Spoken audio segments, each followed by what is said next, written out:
What if I told you that behind closed doors the highest levels of American power might have been up for sale, not through lobbyists, not through super PACs, but through a shiny new cryptocurrency?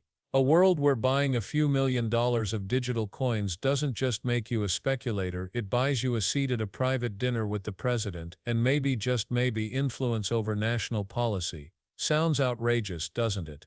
But that's exactly what came up in a Senate hearing, and the answers or lack of them should terrify every American. It started with a dinner. A very exclusive dinner. 220 individuals who had purchased the most of the president's personal meme coin were invited. Justice and my budget for the upcoming year. I would think that you would want to talk about the leader of the Sinaloa cartel, who was living in Oregon, one of the top leaders. I would think that that's what you would want to talk about with me. When we captured him, he had $3 million cash in his home. Attorney General, I know that you avoided the same question on the House side, but what we know is that many folks who attended this dinner were buying those coins because they wanted to influence U.S. policy.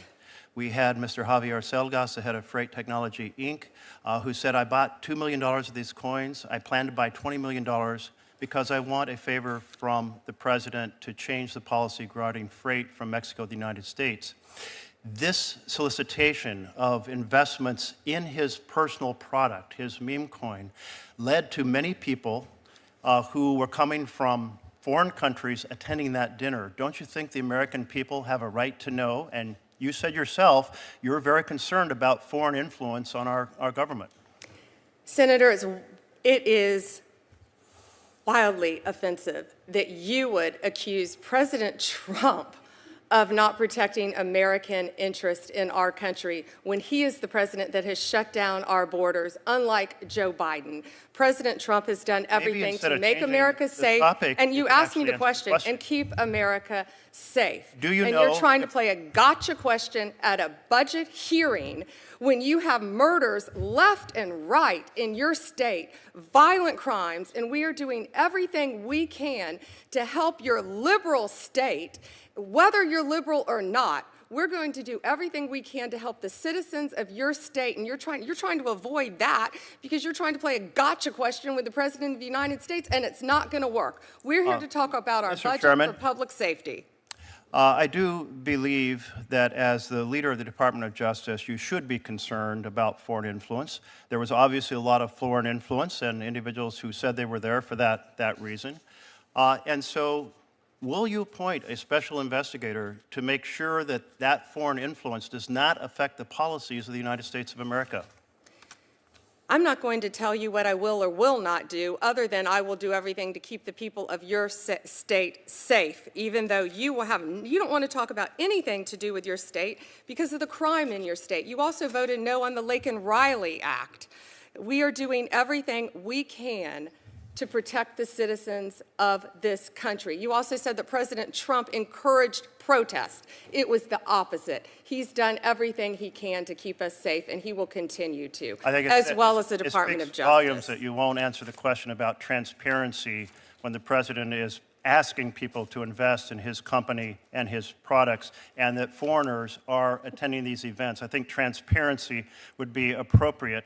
Are you going to recommend any ethics guidelines to make sure that foreign influence does not find its way in through the doors of the White House? How do you characterize foreigners, the illegal aliens that have flowed into our country? Is that who you're talking about? You don't want to talk about them. You don't want to talk about the crime that has gone rampant throughout this country and your state. Well, you know, these hearings are a chance for us to ask questions, and I assure you I'm engaged in national security in many, many ways. But this also I am concerned about, and let me turn to a different piece of the puzzle, because the president also has another cryptocurrency called USD1. It is a stable coin. There was a request by UAE to produce AI chips that would go to UAE. The National Security Advisor of UAE is also the CEO of MGX. So after that request for those chips occurred, MGX then said, we will buy 2 billion with a B, of the president's coins. And then the president went to the Middle East and said, we will get you those AI chips. Does this sequence of events in which a foreign government asks for a big favor And we had previously banned these chips to UAE because of the national security concerns. Then they buy $2 billion of the president's coins, and then the president goes to the Middle East and says, we will provide those chips. Does that sequence of events concern you about foreign influence on the United States of America?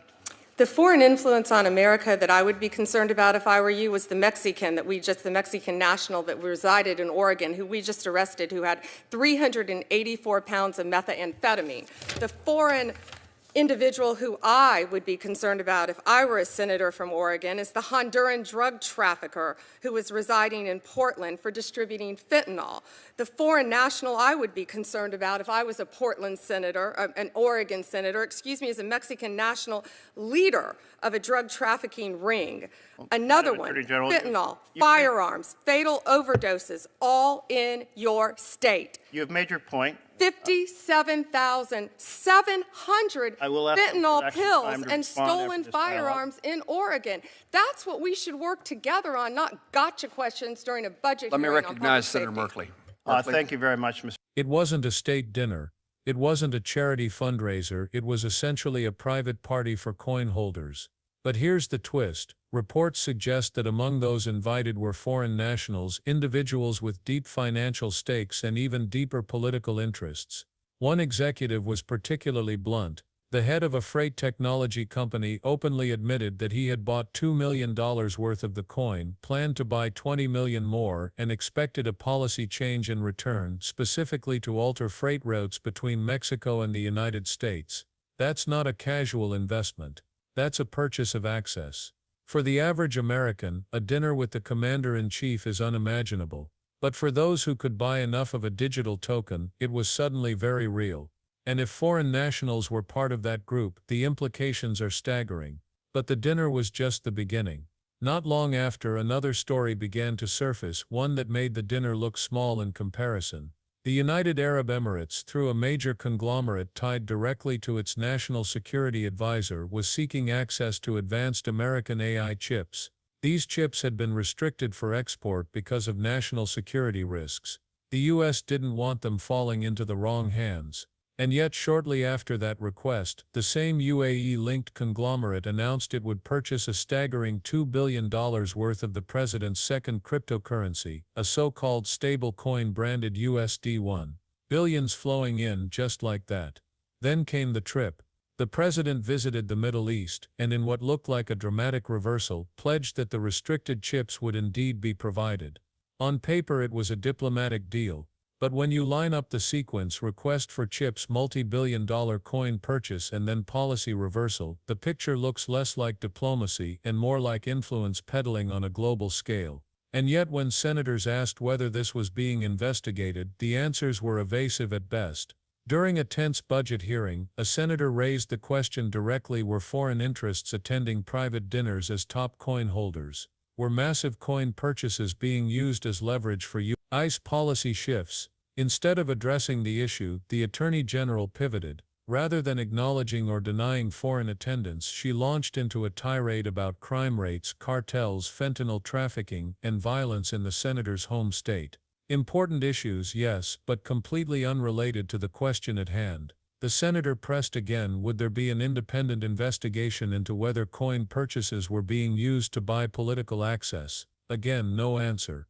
More deflection. More talk about drug seizures and violent crime. It wasn't just a refusal, it was a deliberate avoidance. The kind of dodge that suggests not only discomfort but danger in admitting the truth. Because transparency wasn't the priority. The priority was shutting down the line of questioning before it went any further. Think about it. If foreign nationals can attend private events simply by purchasing enough of a digital token, what does that say about the state of American democracy? It's not lobbying, it's not campaign contributions, it's a whole new marketplace of influence. For decades, Americans have debated the role of money in politics: super PACs, dark money groups, corporate donors, all controversial, all powerful. But cryptocurrency introduces something even more slippery. Transactions are harder to trace, investors can be anonymous, and governments or corporations overseas can funnel money in ways that make campaign donations look quaint. If access to U.S. leaders can now be purchased like a commodity on the blockchain, the foundation of representative democracy begins to crumble.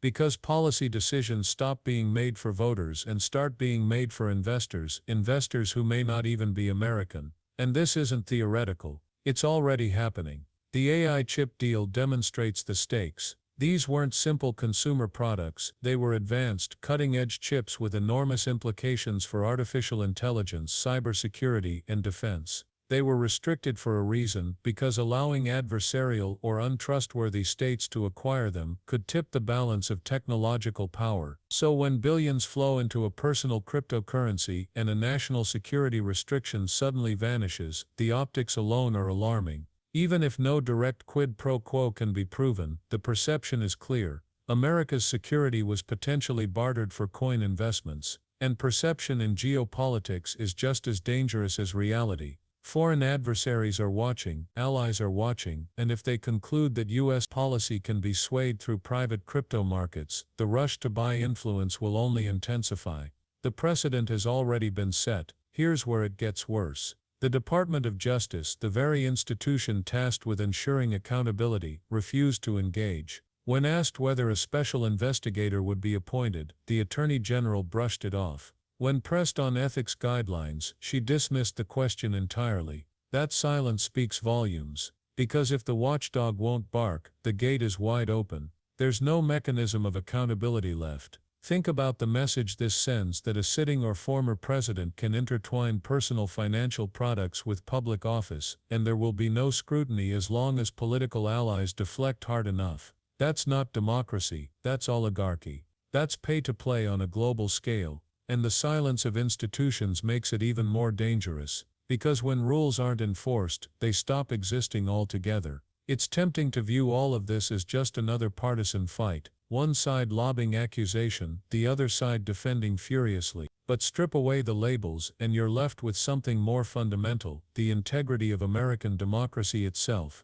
This isn't about left or right. It's about whether policy is made in Washington based on the will of voters or the wallets of investors. It's about whether national security decisions are made with America's best interests in mind or with coin purchases in the background. Democracy cannot survive if the highest office in the land is entangled with personal financial schemes that invite foreign influence. That's not hyperbole. That's the reality we are staring down. So where does this leave us? At a crossroads. Because if this moment passes without real accountability, it will become the blueprint for future leaders. Why rely on campaign donations or lobbying when you can launch a coin and rake in billions directly? Why worry about transparency laws when blockchain transactions can be hidden or anonymized? We could be looking at a future where American policy is auctioned off, coin by coin, token by token, to whoever can pay the highest price. Maybe it's a dictator overseas, maybe it's a billionaire with corporate interests, maybe it's a hostile government looking to undermine U.S. security from within. Whatever the case, it's a future where democracy doesn't survive in any recognizable form, and it's a future being normalized right now. At that Senate hearing, one senator put it plainly, the refusal to answer wasn't just evasive, it was dangerous. Because transparency isn't optional when national security and democracy are on the line. The American people have the right to know whether foreign interests are buying access through cryptocurrency. They have the right to demand accountability when policy shifts follow billion-dollar investments, and they have the right to expect that watchdog institutions will do their jobs, even when the questions are uncomfortable. Because if they don't, if foreign money can quietly buy American policy, then democracy as we know it will be nothing more than a slogan. And the real decisions will be made in private dinners, behind closed doors, with coin holders holding the keys. So the question isn't whether this moment matters, it's whether Americans are paying attention, because the future of democracy may well depend on it. If you believe that political profiteering and foreign influence have no place in our system, then do something about it. Stay informed, share this message. Hold leaders accountable, because democracy isn't just defended in elections, it's defended every time citizens demand transparency and refuse to look away. And right now, the eyes of history are watching.